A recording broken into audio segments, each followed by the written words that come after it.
Fanny Crosby was born in southeast New York on March 24, 1820.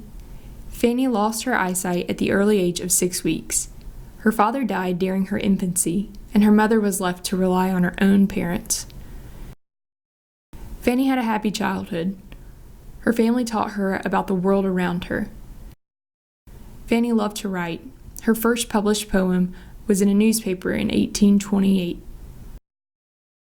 Fanny Crosby never learned to read Braille, but was quite capable of writing. Fanny attended the New York Institute for the Blind, where she learned how to play many instruments and sing. Her first published volume of works was in 1844, called The Blind Girl and Other Poems. Her second volume, called Monterey and Other Poems, in 1851. She spent 23 years as a student and teacher at the New York Institute for the Blind. She married a classmate in 1858.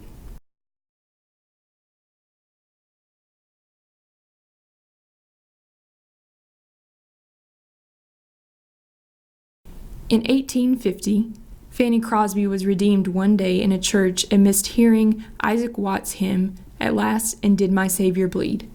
She began to write verses set to music in 1851 with her music instructor, George Root.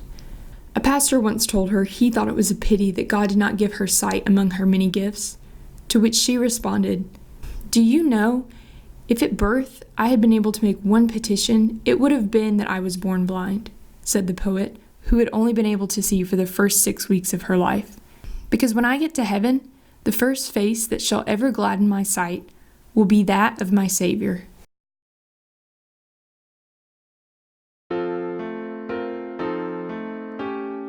Her hymn writing officially began in 1864.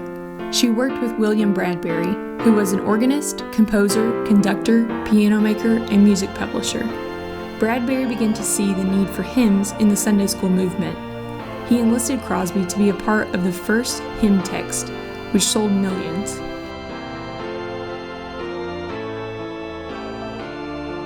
D.L. Moody popularized Crosby's work at many of his evangelism outreaches.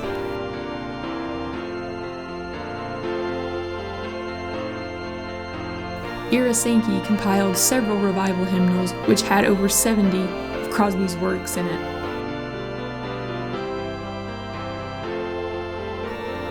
When President Garfield passed, her hymn, "Safe in the Arms of Jesus," was a part of the national mourning.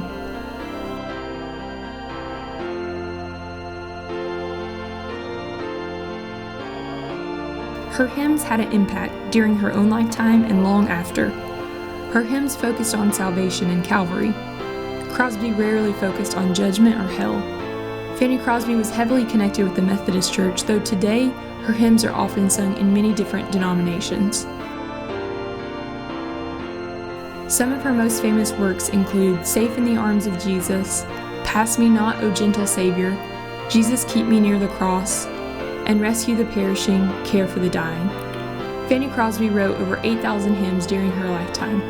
She died in February 1915 with her headstone reading, "She hath done what she could."